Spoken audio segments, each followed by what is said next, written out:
In terms of living a fulfilling and a satisfied life, Neil, right? What do you think people can do to get into that state where they also are successful in their professional lives, but also making sure they're also successful in their personal lives? So personal life, the way I look at it is are you content in life? A lot of people try to be happy, but happiness is a state that goes up and then it tends to go down. You don't stay happy forever. You want to be content. You don't want the ups and you don't want a ton of downs. You want to just be level all the time. And if you can get a little bit of ups and some amazing moments, that's great as well. And the way I look at life is when things are going really well for you, remember, someone else always has it better than you. And when things are going very poor for you and not in your favor, remember, there's always someone out there who has it much worse than you, right? Are you Definitely. sleeping on the side of the road in a tent with 20 people in your family? Probably not. If you're listening to this podcast, there's always someone who has it worse than you. And there's always someone who has it better than you, whether it's Mukesh Ambani or Bill Gates or Elon Musk, there's always someone who has it better than you. So that helps you keep level headed when things are good or bad. So that way you just keep pushing forward in your personal life, right? And you Makes can use the sense. same concept in business, but the key is just to be content with what you have.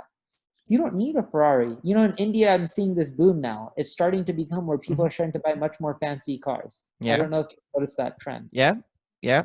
Then they're starting to show off and taking the pictures. I don't understand why.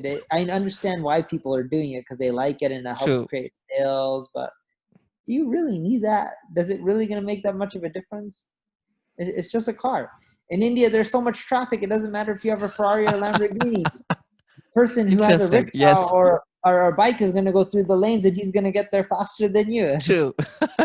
No, that's a very good insight. And you being in the US and you're still keeping a track of what is happening in India, and you exactly know the rickshaw and the traffic out here. I mean, that's interesting. That's really interesting.